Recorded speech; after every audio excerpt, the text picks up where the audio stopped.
Assalamualaikum warahmatullahi wabarakatuh. Bertemu kembali kita di mata pelajaran PPKN di kelas 7 MTS atau SMP. Sebelum kita masuk materi kita, alangkah baiknya kita berdoa dulu terlebih dahulu agar pembelajaran kita berjalan dengan lancar dan sukses sampai akhirnya. Amin ya rabbal alamin.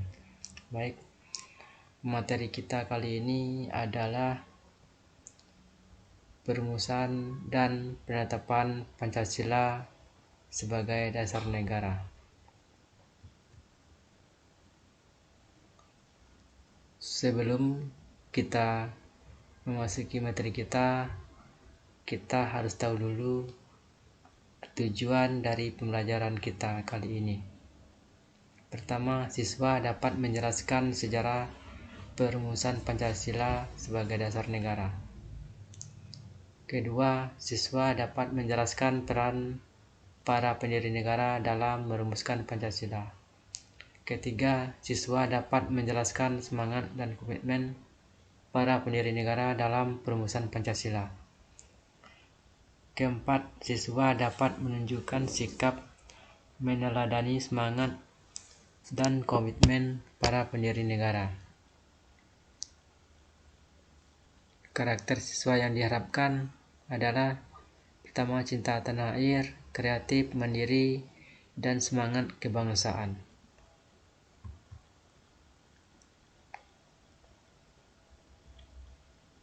A. Perumusan Pancasila sebagai dasar negara. 1. Pembentukan BPUPKI. Bangsa Indonesia mengalami sejarah yang panjang dalam melawan penjajah. Kita pernah mengalami penderitaan ketika dijajah oleh Belanda. Sejarah juga mencatat kekalahan Belanda oleh Jepang dalam Perang Asia Timur Raya, menyebabkan bangsa Indonesia dijajah oleh Jepang.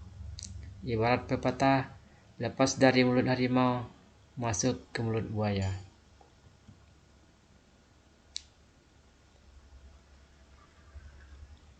Penderitaan akibat pelaksanaan kebijakan tentara Jepang terhadap bangsa Indonesia yaitu A.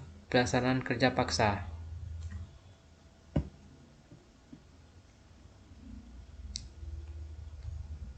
Contohnya melakukan pekerjaan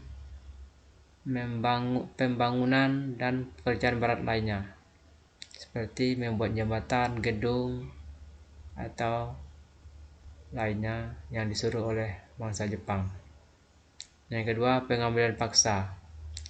Contohnya mengambil makanan dan hasil pertanian tanpa memberi ganti rugi.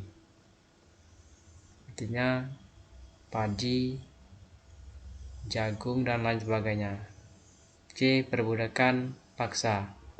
Contohnya memaksa perempuan bekerja secara paksa dan diperlakukan tidak manusiawi.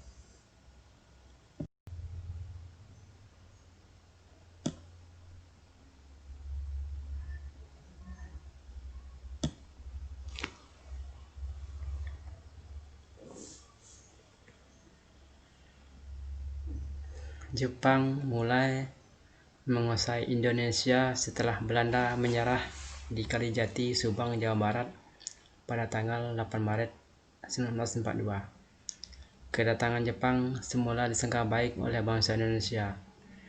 Banyak semboyan Jepang dikumandangkan oleh Jepang untuk menarik simpati bangsa Indonesia.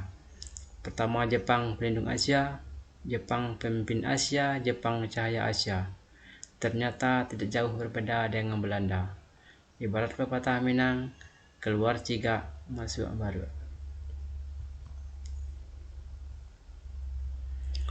Kemenangan Jepang di Asia tidak bertahan lama karena pihak sekutu melakukan serangan balasan. Sekutu yaitu Inggris, Amerika, dan Belanda.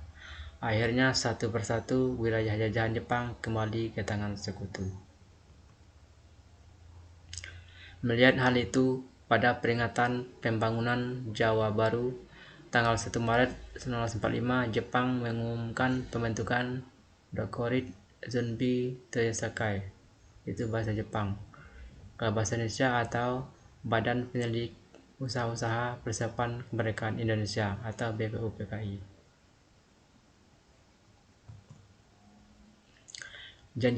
Janji Jepang membentuk BPUPKI direalisasikan, yaitu pada tanggal 29 April 1945 bertepatan dengan ulang tahun Kaisar Hirohito. Secara resmi dilantik oleh Jepang dengan jumlah anggota 62 orang yang terdiri dari tokoh-tokoh Indonesia dan 7 orang dari Jepang. Susunan BPUPKI. Ketuanya Dr. KRT Rajiman Wedioningrat. Wakilnya ada 2, yaitu Ichibangase Yoshio dari Jepang, yang satu lagi RP Suroso dari Indonesia. BPUPKI ini mengadakan sidang sebanyak 2 kali, sidang resmi. Pertama tanggal 29 Mei sampai 1 Juni 1945, membahas tentang dasar negara. Sidang kedua tanggal 10 sampai 17 Juli 1945, yaitu membahas rancangan Undang-Undang Dasar.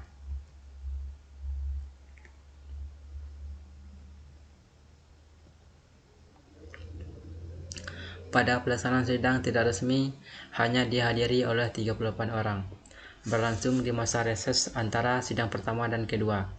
Tujuannya membahas rancangan pembukaan Undang-Undang Dasar 1945 dipimpin oleh anggota BPUPKI yaitu Insinyur Soekarno di gedung Choi Sang-in, sekarang disamanya gedungnya Gedung Pancasila.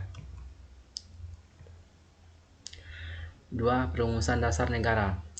Dasar negara merupakan fondasi berdirinya sebuah negara. Oleh karena itu, harus disusun sekuat mungkin sebelum suatu negara berdiri.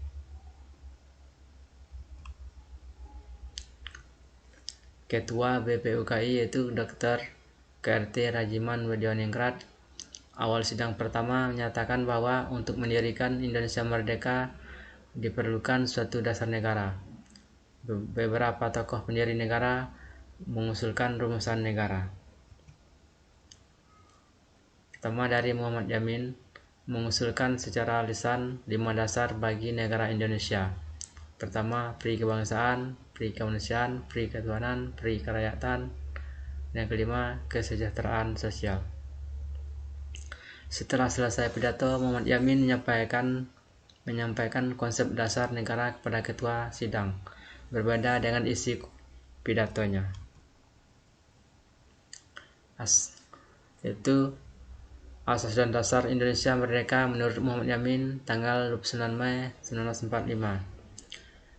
Ketuhanan Yang Maha Esa. 2. Kebangsaan Persatuan Indonesia. 3. Rasa kemanusiaan yang adil dan beradab. 4. Kerakyatan yang dipimpin oleh hikmat kebijaksanaan dalam persuratan perwakilan. 5. Keadilan sosial bagi seluruh rakyat Indonesia. Yang dari Supomo, yaitu pada tanggal 31 Mei 1945. 1. Persatuan. 2. Kekeluargaan. 3. Keseimbangan lahir dan batin. 4. Musyawarah. 5. Keadilan rakyat. Oleh Soekarno 1 Juni 1945, yaitu pertama kebangsaan Indonesia, internasionalisme atau perikemanusiaan. Ketiga, mufakat atau demokrasi. 4. Kesejahteraan sosial. 5. Ketuhanan yang berkebudayaan. Ketua BPUPKI membentuk panitia kecil, tujuannya untuk mengumpulkan usulan para anggota untuk dibahas pada sidang berikutnya. Anggota panitia kecil ada 8. Ada 8 orang. Ketuanya Soekarno, anggotanya Ki Bagus Hadikusumo, Ki Haji Hasyim Wahid Hasyim, Mr. Muhammad Yamin, Sutarjo Karto Hadikusumo, A.A. Maramis, Otto Iskandar Dinata, dan terakhir Dr. Andes Muhammad Hatta.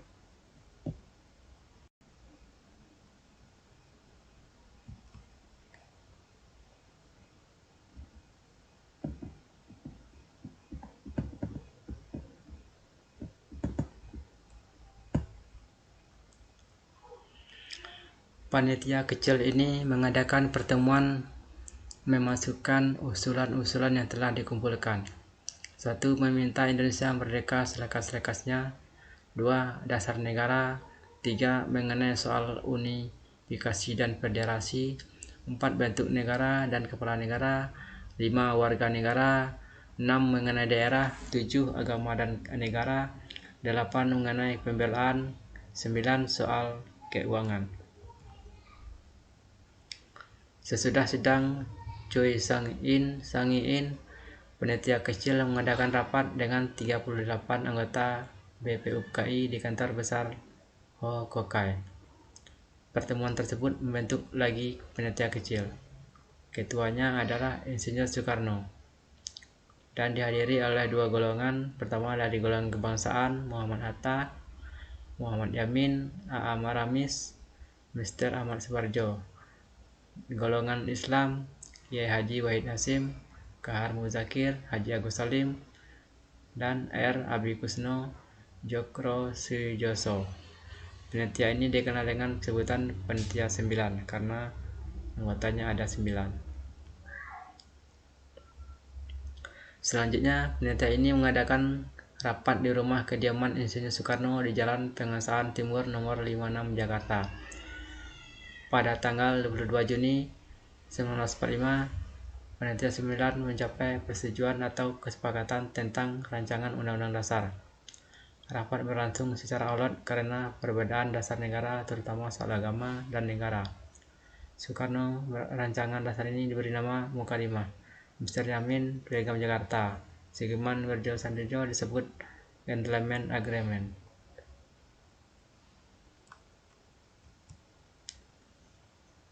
Sehingga disepakati rumusan konsep dasar negara. Naskah ini banyak memiliki persamaan dengan pembukaan Undang Dasar 1945. Adapun bunyi naskah Mukadimah sekarang sebagai berikut, yaitu sama dengan Undang-Undang Dasar dan sekarang ini, cuman perbedaannya itu di sini yang bertulisan oranye itu, ketuhanan dengan kewajiban menjalankan syariat Islam bagi penduduk agama, itu diganti.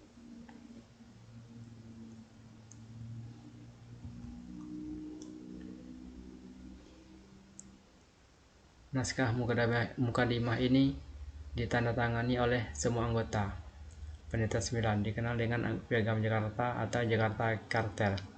Selanjutnya, naskah ini dibawa ke sidang kedua BPUPKI tanggal 10 sampai 17 Juli 1945 dan tanggal 14 Juli 1945. Mukadimah ini disepakati dalam alinea keempat terdapat rumusan dasar negara, yaitu ketuhanan dengan kewajiban menjalankan syariat Islam bagi penduduk-penduduknya. Yang kedua, kemanusiaan yang adil dan beradab, persatuan Indonesia, 4 kerakyatan yang dipimpin oleh hikmat kebijaksanaan dalam persatuan perwakilan, 5 keadilan sosial bagi seluruh rakyat Indonesia. Dalam sidang PPKI tanggal 18 Agustus 1945, naskah Piagam Jakarta mengalami perubahan.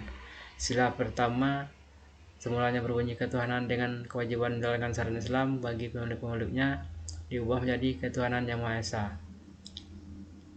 Latar belakang perubahan ini menurut Muhammad Hatta bermula datangnya utusan Ofisir Kaikun Angkatan Laut Jepang bahwa wakil-wakil Protestan dan Katolik merasa keberatan dengan bagian kalimat tersebut.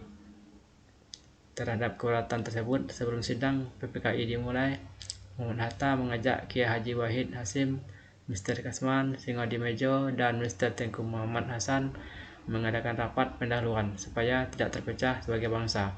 Kemudian mereka sepakat untuk menghilangkan kalimat tersebut dan menggantikannya dengan ketuhanan yang Maha Esa.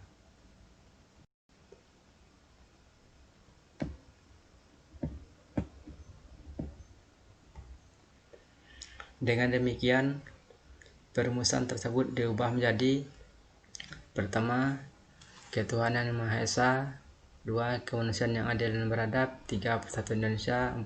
Kerakyatan yang dipimpin oleh hikmat kebijaksanaan dalam perseratan perwakilan; 5. Keadilan sosial bagi seluruh rakyat Indonesia. Nah, terima kasih. Semoga bermanfaat. Demikianlah pembahasan kita kali ini.